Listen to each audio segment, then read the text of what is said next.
सुचेतरङ्गमरत्नमहाकरं भविकपङ्कजबोधदिवाकरं प्रतिदिनं प्रणमामि जिनेश्वरं प्रतिदिनं प्रणमामि जिनेश्वरं। जन्म अमोलक नर का पाया, व्यर्थ नहीं से गमारे, कोई अच्छा कर्म कमारे, कोई अच्छा कर्म कमारे। जन्म अनोलक नर का पाया, व्यर्थ नहीं से गमारे, कोई अच्छा कर्म कमारे, कोई अच्छा कर्म कमारे। लाख 84 भटक के आया, मन अपना समझा रे, कोई अच्छा कर्म कमारे, नेकी के दीप जला रे। आने को आते हैं लाखों, एक दिन सबको जाना। आने को आते हैं लाखों, एक दिन सबको जाना। सफल उसी का आना, जिसको करता याद जमाना, जिसे करता याद जमाना। पाप अंधेरे मिटे इस जग के, पाप अंधेरे मिटे इस जग के, ऐसी ज्योति जगा रे, कोई अच्छा कर्म कमारे, कोई अच्छा कर्म कमारे। सर्वज्ञ सर्वदर्शी चरम तीर्थंकर अहिंसा के अवतार विश्व वंदनीय शासनपति श्रवण भगवान वर्तमान महावीर के पावन चरणों में कोटि कोटि वंदन। हृदय की अनंत अनंत आस्था के केंद्र, संयम धन के दाता, संसार सागर से तिरने का सन्मार्ग बताने वाले पूज्य गुरु भगवंत श्रवण सूर्य दिव्य विभूति 1008 श्री मुरदर के श्री मिश्रीमल जी महाराज साहब के पावन चरणों में कोटि कोटि वंदन। अहिंसा दिवाकर लोकमान्य संत शेरे राजस्थान वरिष्ठ प्रवर्तक पूज्य गुरुदेव श्री रूपचंद जी महाराज साहब के पावन चरणों में कोटि कोटि वंदन। सद्गुणों की उपासिका शासन चंद्रिका शांत दांत गंभीरा गुरुवरिया महासती श्री सज्जन कंवर जी महाराज साहब के पावन चरणों में कोटि कोटि वंदन। धर्म प्रेमी बंधुओं, शीलवती माताओं बहनों, कर्मों की बात चल रही थी। हमारी आत्मा पल पल में कर्म बांधती है। जिस समय कर्म बांधते हैं, जिस समय आत्मा कर्म बांधती है, उस समय कोई विचार नहीं करती, कर्म बांध लेती है। लेकिन यह नहीं सोच सकती है आत्मा, यह नहीं सोचता है मनुष्य कि इन सब कर्मों का फल मिलने वाला है। सभी कर्मों का क्या मिलने वाला है? हाँ, सभी कर्म फल देते हैं। एक भी ऐसा कर्म नहीं कि वो फल नहीं देता हो, चाहे शुभ हो और चाहे अशुभ। सब कर्म फलवान होते हैं। कोई कर्म निरर्थक जाने वाला नहीं है। पद्म पुराण के अंदर बताया, कर्मणा उचितम तेषाम जायते प्राणिनाम फलम। प्राणियों को सदा अपने कर्मों के अनुकूल फल की प्राप्ति होती है। कर्मों के अनुकूल, जैसे कर्म बांधे हैं वैसे फल की क्या होगी? प्राप्ति। लेकिन इन सिद्धांत को हम अपने जीवन के अंदर, इन शिक्षा को हम अपने जीवन के अंदर नहीं उतार पा रहे हैं।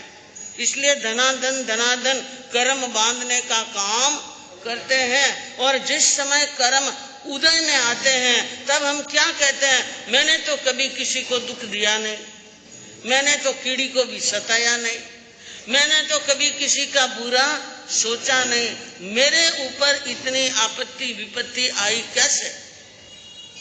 सोचने की बात है बंधुओं। यह बिना कारण, बिना मतलब कोई आपत्ति आने वाली नहीं है। कर्म एक जन्म के नहीं लगते हैं, कर्म एक जन्म के नहीं लगते हैं, और कितने ही लाखों करोड़ों जन्मों के और कई जन्मों के कर्म कब उदय में आए इसका भी कोई पता नहीं।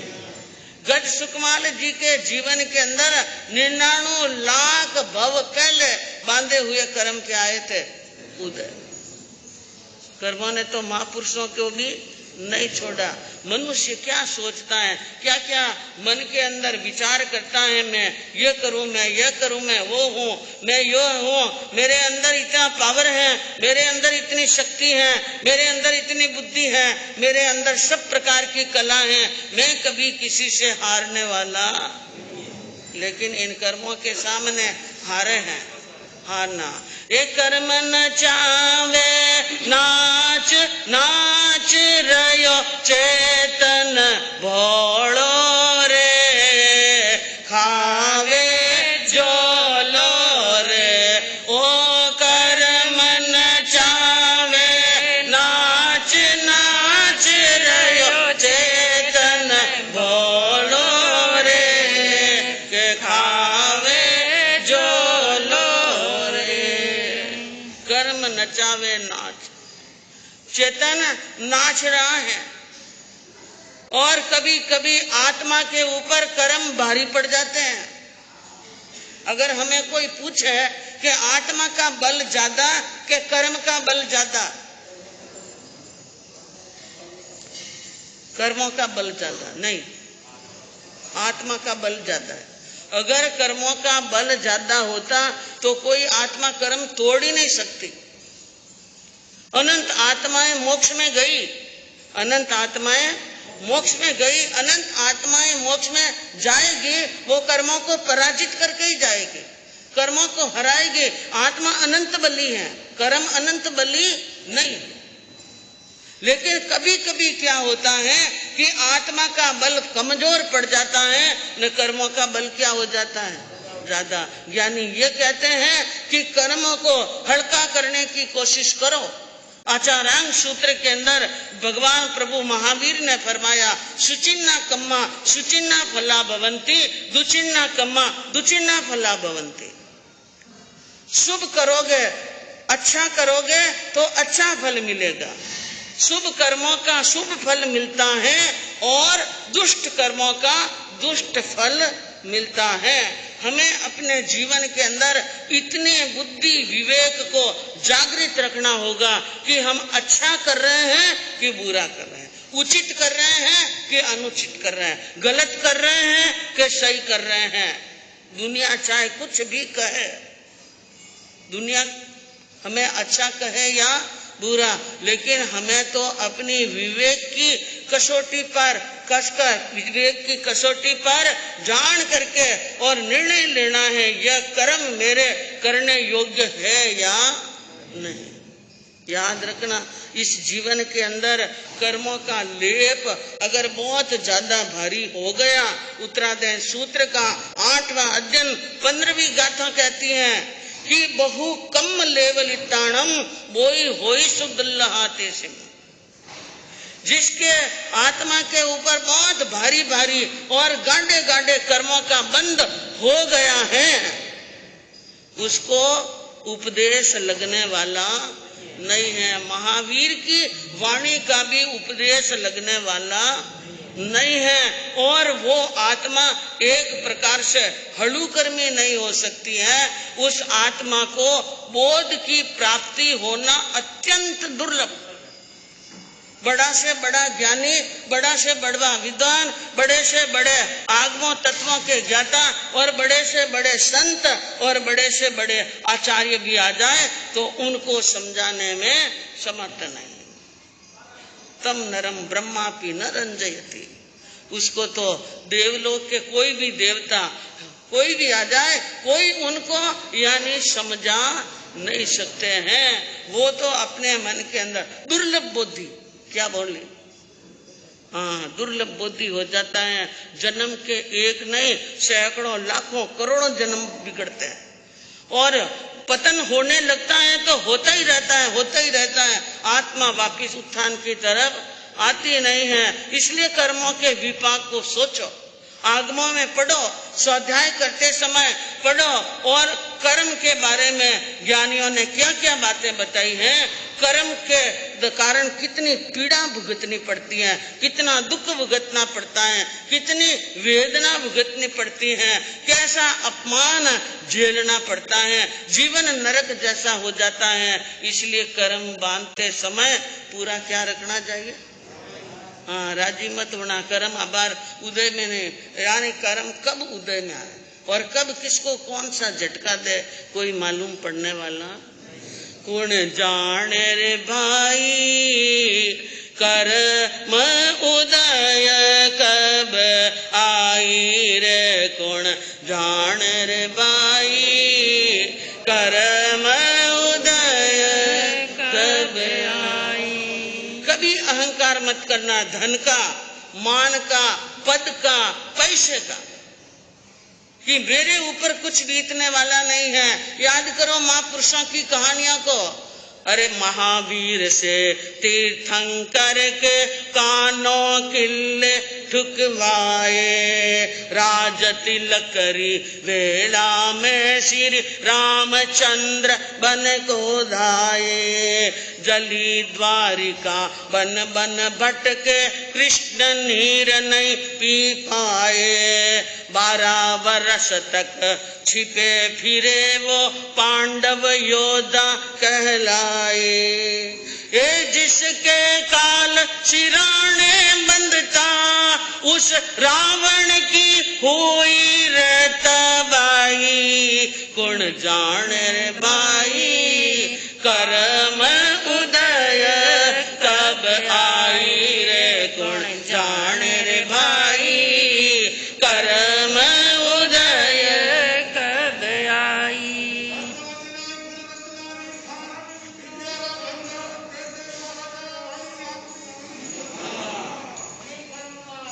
ज्ञानियों ने कहा बड़ों बड़ों के इतिहास को देखो, आगमों को देखो और साहित्य को देखो। भगवान तीर्थंकर के जीवन में भी आपत्तियां आई। रामकृष्ण महावीर आपत्ति को नहीं टाल सके, सहन करना पड़ा। श्री कृष्ण और भगवान महावीर के कानों में किले ठुक पाए। 24 तीर्थंकर, ये हुंडक अवसर्पणी काल चल रहा है। कौन सा, हाँ, अवसर्पणी में भी कौन सी अवसर्पणी, हुंडक। ये हुंडक अवसर्पणी काल चल रहा है और इस काल के अंदर बड़ी बड़ी घटनाएं घटी हैं, कई प्रकार के आश्चर्य हुए हैं। तो इस काल के अंदर एक 24 मोक्ष में गए, 24 तीर्थंकर। अवसर्पणी उत्सर्पणी में एक 24 मोक्ष में जाती हैं। 23 तीर्थंकरों के कर्म एक तरफ और भगवान महावीर के कर्म एक तरफ। महावीर को नहीं छोड़ा, राम को नहीं छोड़ा। राज तिलक की टाइम राज तिलक होने वाला था और गुरु वशिष्ठ ने यानी मुहूर्त निकाला। किसने निकाला, इतने बड़े ज्ञानियों ने, ऐसे बड़े ज्ञानी ने मुहूर्त निकाला, राज तिलक का मुहूर्त निकाला। उस मुहूर्त के अंदर राम को 14 वर्ष का क्या बिल मिला और राजपाट छोड़कर जाना पड़ा। पंडितों की पंडिताई धरी रह गई, विद्वानों का ज्ञान धरा रह गया और वो राजपाट भी एक तरफ रह गए, राम को वन में जाना पड़ा। और जो 3 खंड के नाथ वासुदेव श्री कृष्ण, जिन्होंने सोने की द्वारिका बसाई, और क्या क्या किया, आपको पर्युषण के अंदर एक एक कड़ी सुनाई जाएगी श्री कृष्ण के जीवन की। उनको अंतिम समय के अंदर पानी पिलाने वाला भी, क्या मनुष्य सोचता है, क्या विचार करता है, मैं हूं सा, मारे जाड़ो तो कोई दुनिया में है, हाँ मारे जाड़ो तो दुनिया में कोई है नहीं, सब कीड़ी मकोड़ी जैसा है। लेकिन देखो उन महापुरुषों को, उनके सामने हमारी औकाती क्या है, हम हैं क्या, हम तो कुछ भी नहीं है उनके सामने। और पांडव जैसे योद्धा, जिस समय पांडव श्री कृष्ण की तरफ वसुदेव पद नहीं आने के पहले, जब पांडव कृष्ण महाराज की तरफ से लड़ने के लिए आए कि हम आपकी तरफ से लड़ेंगे, माताजी ने आपके सामने भेजा है, हम जरासंध से लड़ाई करेंगे, तो श्री कृष्ण ने क्या कहा, धरती के अर्ध राज्य आ गए, अब तो जीत मेरी है। कितना भरोसा भगवान श्री कृष्ण को पांडवों पर था और पांडवों को कृष्ण पर था। महाभारत के युद्ध के अंदर जब कृष्ण ने रथ की लगाम पकड़ी, अर्जुन ने मन में सोच लिया विजय मेरी है। बोलो, ऐसे श्री कृष्ण को भी पानी पिलाने वाला नहीं। और वो पांडव जो योद्धा थे, वो योद्धा 12 वर्ष तक मुंह छिपाते फिरे जंगलों के अंदर, और 1 वर्ष का अज्ञात वनवास, क्या क्या वेश बनाने पड़े, ये क्या है कर्म।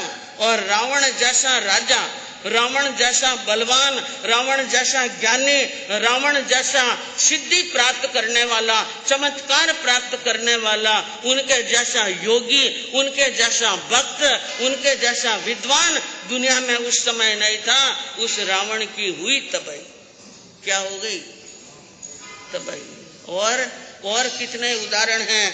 हरिश्चंद्र से शतधारी को बीच बाजारा बिकवाया, हरिश्चंद्र से शतधारी को चंडाला घर बिकवाया, तन कपड़ा भी वैरी हो गया, बन में था जब नल राया, मोर ध्वज से इनकर मौने सुत पर आरा चलवाया, उन महलों में अलख जगाई जहां भरतरी माणी माया, सूरदास ने अपने हाथों, सूरदास ने अपने हाथों आंखों में डाल दी सलाई, गुण जाने भाई कर्म उदय कब आई रे, गुण जाने भाई कर्म उदय कब आई।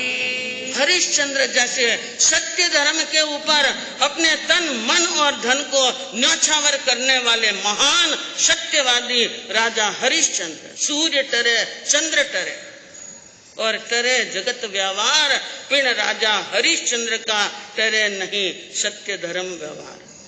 सूर्य टल सकता है, चंद्रमा टल सकता है, दुनिया का व्यवहार टल सकता है, लेकिन राजा सत्यवादी हरिश्चंद्र कभी टलने वाले नहीं। उनको चंडाल के घर में, चंडाल के वहां पर नौकरी करनी पड़ी, अपनी रानी को बेचना पड़ा, और नल राजा जैसा राजा भी बन के अंदर गए। ये पहनने के कपड़े भी क्या हो गए थे, वैरी हो गए। बंधुआ, दुख बहुत बड़ी चीज है, दुख बहुत बड़ी चीज है। जिसने दुख देखा है वो जान सकता है कि दुख की एक घड़ी भी व्यतीत करनी क्या होती है, बड़ी मुश्किल होती है। और मोर ध्वज राजा ने अपने सुकुमार, अपने पुत्र, अपने कलेजे के टुकड़े पर आरा चलाना पड़ा, 2 टुकड़े करने पड़े, शरीर के क्या करने पड़े, 2 टुकड़े। और जिस महलों के अंदर जो भोग और विलास होते थे, वहां पर राजा भर्तृहरि ने जोग लेकर अलख जगाई थी। सूरदास ने अपने हाथों आंखों में डाल दी सलाई। तो ये कर्म है। और तुलसीदास जी ने कहा इन कर्मों की गति के बारे में कि मनुष्य कर्मों से भागना चाहिए नहीं कि मैं तो मारवाड़ मद्रास जाऊं अमेरिका जाऊं लंदन जाऊं तो ये कर्म लारे नहीं आवे। आपने जाने वास्ते हवाई जहाज रो टिकट करावनो पड़े, कई करावनो पड़े, टिकट करावनो पड़े। मारवाड़ जावनो के देश जानो विदेश जाओ लाखों रुपया लगाए ने टिकट करावनो पड़े। लेकिन इन कर्म ने इना रही टिकट लगे गए नहीं लगे, बिना टिकट की और आपसे आगे चलते हैं। अरे पग बिनु चले सुने बिन कान, पग बिनु चले सुने रे बिन कान, कर बिनु कर्म करे विधि नाना। तुलसीदास जी ने कहा बिना पैरों के ही चलते हैं और हमारी चाल से भी तेज चाल में, बिना कान भी सुनते हैं। हम सुने कि नहीं सुने लेकिन ये सुन लेते हैं। कर बिनु कर्म करे विधि नाना, हाथ नहीं है लेकिन जो काम कर्म करते हैं ना, 4 हाथ वाला 40 हाथ वाला और 1000 भुजाओं वाला भी नहीं कर सकता है। बंधुओं, कर्मों की शक्ति और कर्मों की विचित्रता को जानने का क्या करें, प्रयास करें। हमारे यहाँ पर जो माँ सती अंजना जी का चरित्र, सती अंजना का चरित्र चल रहा है, इनकी पूरी कहानी कर्मों पर आधारित है। ये कर्म का ही विपाक है कि कर्म के कारण से क्या क्या है, कर्म कैसे होते हैं, किस प्रकार उदय में आते हैं, सीधे सीधे रास्ते पर चलते हुए भी कर्म कैसे दुखी करते हैं। तो कल आपने सुना मंत्री जी ने कहा था महाराज वसंतपुरी नगरी के वसंत सेन महाराजे के मेघ कुमार नाम का एक पुत्र है और वो बड़ा ही सुंदर और गुणवान है। लेकिन राजा ने कहा नहीं, उसके अंदर एक रहस्य है। अरे ज्ञानी ने फरमाया है वह दीक्षा लेगा, मेघ कुंवर वो दीक्षा लेगा, मेघ कुंवर कुंवरी को फिर दुख होवेगा, यही लगा है मुझे फिकर। महेंद्र सिंह राजा ने कहा मंत्री जी आपने जो गुण फरमाए वो 100% सही है, बात तो बिल्कुल क्या है सही। लेकिन मैंने सुना है किसी ज्ञानी ने भविष्यवाणी की है मेघ कुमार जी के लिए कि वो दीक्षा लेंगे। वो क्या लेंगे? दीक्षा। और वो दीक्षा लेंगे तो हमारी बाई के जीवन के अंदर तो सूनापन आ जाएगा। पति दीक्षा ले लेगा तो बहन के बेटी के जीवन में दुख, और कोई पिता नहीं चाहता है कि मेरी बेटी क्या हो, दुखी। इसलिए यह बात है मैं अपनी बेटी की शादी मेघ कुमार के साथ में नहीं कर सकता हूँ। और बेटी बड़ी हो गई। पुराने जमाने के अंदर बेटी 16 साल की होती ना तो सगाई के माता पिता को क्या लग जाती, चिंता। अब तो क्या है, अब वो जमाना नहीं। बेटी को खूब बड़ी करते हैं, खूब बड़ी करते हैं, खूब पढ़ाते हैं, लिखाते हैं और उम्र का भी तकाजा होता है। बंधुओं, आधी उम्र तो पीर में ही निकल जाती है, आधो रंडा को निकल जाती है। 30-30, 27-27 साल और 32-32 साल के बाद में क्या होती है शादी। न उम्र है कितनी, 50-55 की उम्र। उन्हें बेटा बेटी रहे लेट वे या सेठ रहे, बेटा बेटी होवे वे पढ़नी जे नहीं, उन्हें पहले माता पिता रो कहीं हो जावे। तो आप देखिए, मेरे कहने का मतलब यह है कि एक उम्र थी कि बेटी को जल्दी शादी करके ससुराल भेज देना। कच्ची उम्र होती थी और उस उम्र के अंदर शादी कर लेने का माता पिता का यह विचार अनुकूल विचार होता। क्यों? जब बेटी पढ़ लिख कर ज्यादा होशियार हो जाए, उम्र ज्यादा हो जाए तो सामने वाले घर में सेट होना हाथ की बात। उम्र छोटी हो और माता पिता की शिक्षा बढ़िया हो तो शिक्षा बढ़िया हो तो वो घर बसा सकती हैं, आराम से रह सकती हैं, सबको आराम और खुशियां दे सकती हैं। और नहीं तो आप करोड़ों रुपए खर्च कर दो, सोने चांदी से तोल तोल करके दे दो उनको। 2 दिन 3 दिन हुआ नहीं, भाई कहीं बैठ जाइला घर है और कोर्ट में केस और फिर कहीं रह जावे तलाक, कहीं में डाइवर्स, इंग्लिश में तरह तरह की समस्याएं। और आज जितनी समस्याएं सामने आ रही हैं, पुराने जमाने में इतनी समस्याएं नहीं थी, क्योंकि वे माता पिता उचित समय पर उचित स्थान पर अपनी बेटी की क्या कर लेते थे। हाँ, तो राजा महेंद्र सिंह ने कहा, अरे घर वर देखी कन्या देना नीति का यह फरमाना है। हाँ, नीति का फरमाना है। अतएव कुंवरी को और कुंवर पुण्यवान देख परणाना है। पिता ने कहा, मंत्री जी, इसलिए घर अच्छा है, वर अच्छा है, लेकिन कुछ कारण ऐसा बना है, ऐसे घर में हम अपनी बेटी को नहीं देंगे। अच्छा घर देखो, अच्छा वर देखो, नीति कहती है अच्छा घर अच्छा वर होना चाहिए, खानदानी परिवार होना चाहिए, धर्मात्मा परिवार होना चाहिए। ऐसे परिवार के अंदर मैं पुण्यवान के साथ में बेटी की क्या करना चाहता हूँ, शादी। बात असल में नीतिकार ने ठीक ठीक बतलाई। माता पिता के कारण चिंता कन्या साथ ले आई। नीतिकारों ने जो बात कही वो बिल्कुल सही है। बेटी आती है ना तो माँ बाप के लिए चिंताओं की पोटली साथ में, हाँ, माँ बाप के लिए चिंताओं की गांठ लेकर के आती हैं। अब राजा बहुत चिंता में बैठा है, बेटी मेरी बड़ी हो रही है और उनके योग्य, उनके गुण, उनके रूप, उनके लक्षण, उनकी कला, उनकी पढ़ाई, उनकी विदुषीपना के सामने ऐसा विद्वान, पुण्यवान, गुणवान और ऐसा कुमार कौन है जो 72 कलाओं में प्रवीण है। इसलिए चिंता में बैठे राजा महेंद्र सिंह को देखकर मंत्री, सुमति मंत्री बोला, चिंता तुरलक भूप कौन, बोला सुमति प्रधान। बहुत जगत में राजकुंवर हैं, बड़े बड़े गुणवान।